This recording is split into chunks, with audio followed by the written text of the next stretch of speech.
મિત્રો તમે આ કેરી જોઈ શકો છો, તાલાળા આપણે જુનાગઢ બાજુ આવે. તો મિત્રો આપણે રાજકોટમાં બધાય કેસર કેરી મળે, તમે આવતી જ હશે માર્કેટમાં.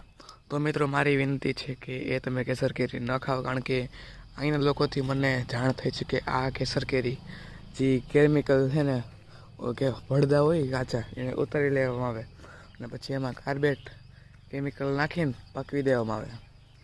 એટલે એ કેસર કેરી તમને સાચી રીતના ગણ ન કરે, અને ખાવી હોય તો કાર્બેટ ન નાખાય અને તેને દાબુ નાખીને એ તમે કરી શકો છો.